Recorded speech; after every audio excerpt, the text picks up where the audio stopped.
қоршау идеясы Стамбулда 4-ші Мехмет тарихты зерттеген кезде пайда болды. Ол 1453 жылы өзінен бұрынғы 2-ші Мехметтің Константинопольді қалай жаулап алғанын оқыды. Сол кезде Османлы жаулап алу құқығымен Рим мен империяның мұрагерлеріне айналды. Бірақ Рим империясының тағы бір мұрагері болды. Габсбургтер әулеті және олардың қасиетті Рим империясы. Оларды бөлген Венгрия корольдігі ыдыраған кезде Османлылар мен Габсбургтер үнемі үстемдік үшін күресіп, бір-біріне қарай кеңейе түсті. 4-ші Мехметтің аты аңызға айналған предшественниктері сол жерде үлкен жетістіктерге жетті және ол да тарихта із қалдырғысы келді. Бұл үшін оған Украинадан тағы бір тістеп алудан да көп нәрсе керек болды. Оған атақты ата-бабалары жаулап ала алмаған Вена қаласы керек еді. 1529 жылы Сүлеймен Габсбург астанасын қоршауға алмақ болған еді. Бірақ сол кезде қыстың басы оны басып алуға кедергі болды. Жалпы, бұл Габсбургтерді қорлайтын батыл жоспар болды. Османлы олардың сауда жолдарын басып алып, Балқан, Венгрия және Украинадағы аумақтарын қорғау үшін қуатты бастион құрған болар еді. Қазір бұл іс-шараны бастау үшін тамаша уақыт болды. Өйткені соңғы 2 жылдықта қасиетті Рим империясы өзінің батыс шекараларын француз шапқыншылығынан қорғауға көбірек алаңдады. Венаның айналасындағы жер жұмыстары дұрыс сақталмаған және қаланың тас қабырғасы әлі де орта ғасырлық болған. Оның блоктары ерітіндімен емес, ауырлық күшімен біріктірілген және қарапайым тілмен айтқанда, ол үлкен жанға сияқты болды. Османлы артиллериясының бірнеше блокты құлатуы бүкіл қабырғаны құлатуға жеткілікті болды. Сонымен қатар Османлы католиктік Габсбургтермен араздасқан жергілікті протестанттардың көмегіне сене алады. 1682 жылдың қаңтарында Османлы соғысқа жинала бастады. Элиталық садақшылар солтүстік Африкадан, Арабиядан, Египеттен және Анадолыдан шақырылғандар, орасан зор артиллерия, түйе керуендері, қоршау инженерлері және атақты янissарлар, қылыштары, үлкен калибрлі мүшкеттері мен гранаталары бар элиталық шабуыл жасақтары. Әрбір жаңа туған нәрестенің нөмірі мен бөлімшесін көрсететін татуировкасы болды. Ал бірінші нөмірлі татуировкасы бар адам сұлтанның өзі болды. Бірақ қасиетті Рим империясында Франция әлі де нақты қауіп болып саналды. Ал Османлылар, олардың пікірінше, бірнеше бекіністерді басып алу үшін қандай да бір шекара шабуылын жоспарлаған болуы мүмкін. Солтүстікке қарай достастыққа соққы беру үшін. Еуропалықтардың қиялы Османлы сарбаздары жабайы орда болған. Ал шын мәнінде олар соншалықты ұйымшыл болған.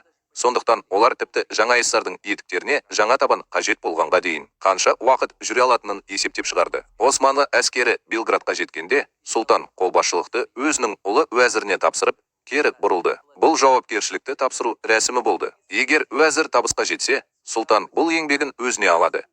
Ал егер ол сәтсіздікке ұшыраса, оған тек өзі кінәлі болады. 1683 жылдың наурыз айының соңында ұлы уәзір ақыры әскерлеріне осында келгендерін түсіндіріп, Венаға соғыс жариялады. Сонда ғана қасиетті Рим империясына Османлы қаупін сейілтіп, оның уақытын босқа өткізгені белгілі болды. Вена тез арада поляк, Литва достастығымен өзара қорғаныс туралы келісім жасасып, қаланы нығайта бастады. Ең маңызды қорғаушы Тинков Платинум картасынсыз қызметтерін төлей алмайтын өте қымбат жалдамалы адам болды. Иә, жасыл, сары немесе қызғылт түстерді таңдауға болатын шектеулі шағындары картаның өзі. Картаны наурыз айының соңына дейін рәсімдеу арқылы сіз мәңгілікке тегін қызмет аласыз. Сондай-ақ миллион рубльге дейінгі несиелік лимит, жазылымсыз 50 мың рубльге дейін және Тинков Про жазылымы бар кез келген банктың карталарына айына 100 мың рубльге дейін тегін аударымдар. Сіз тіпті дебеттік картаға ақша аударып, қолма-қол ақша ала аласыз. Арнайы ұсыныстар бойынша 30%-ға дейін ақшаны қайтару, мұнда бір бонус 1 рубльге тең және кез келген сатып алулар үшін 12 айға дейін бөліп төлеу. Тинков қосымшасында сіз жақында төленген сатып алуларды 1000 рубльден таңдап бөліп қосасыз. Сипаттамадағы сілтемені орындаңыз. Сонда сіз 31 наурызға дейін Тинков Платинум картасына тіркеліп, мәңгілікке тегін қызмет ала аласыз. Бұл жігіт бекіністерді жобалау туралы трактат жазған неміс әскери инженері болған. Ол бұрын Османлылармен бетпе-бет келіп,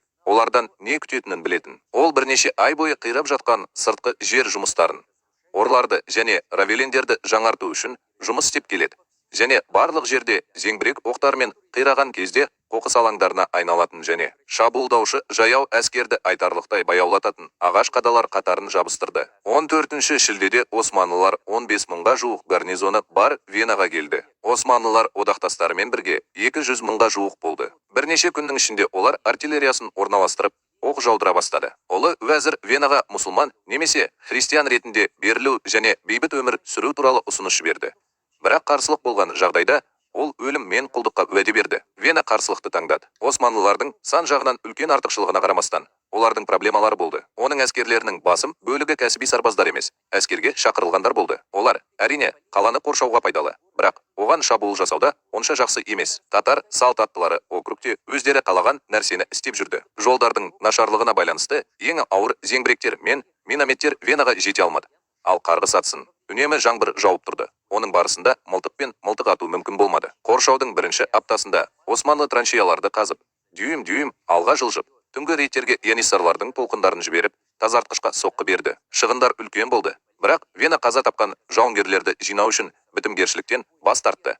Ал Османлы сарбаздары бұрынғы жолдастарының шабуылдарында қаза тапқандардың жанынан өтуге мәжбүр болды. Османлы жер асты түннелдерінен үлкен үміт күтті. Бұл бекіністің астына ұнтақ зарядын қоюға және оны үлкен жарылыспен құлатуға мүмкіндік берді. Вена гарнизоны, керісінше, минаға қарсы тактиканы қолданып көрді. Олар өздерінің түннелдерін қазып, османлылардың тұрғызылған позицияларына көтеріліп, оларды қиратты. Тіпті кеншілердің бір тобы жау командасына тап болып, шайқас дәл жер астында өтті. Бұл арада қала ішінде жағдай нашарлай түсті.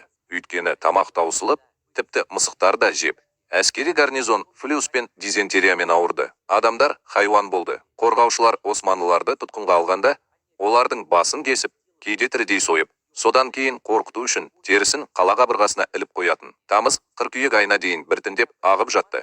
Османлы қоршауды бұзып өтіп, бірінші Равелинге шабуыл жасай бастады. 4-ші қыркүйекте 9 метрлік қабырғаны жер астынан гүрілдеген дыбыс құлатып, нәтижесінде пайда болған саңлау арқылы снарядты қорғаушылар жаутуларын көрді. Османлы бұл тозақ қоршауының аяқталуын алдын ала сезді. Вена әлі де қарсылық көрсетті. Бірақ қаланың құлауына бірнеше сағат болмаса да, күндер қалғаны анық болды. 3 күннен кейін жарылыс қабырғаның тағы бір бөлігін қиратып, жолда тағы 5 түннел пайда болды. Османлылар соңғы шабуылға дайындалып жатқан еді. Ал Венада 4000 ғана қорғаушы қалды. Айтпақшы, менің арбама да қорғаушылар керек.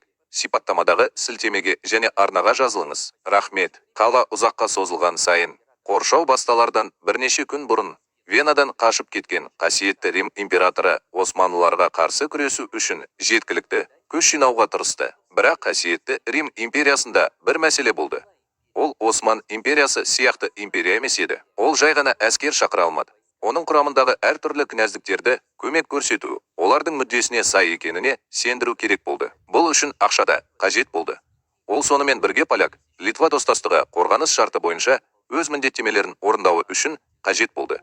Өйткені қасиетті Рим империясы поляк күштерін олардың мемлекетінен тыс барлық операциялары кезінде қаржыландыруға келісуге мәжбүр болды. Ақша табылды. Әскери қазынаны Рим папасы Иннокентий 11-ші толтырды.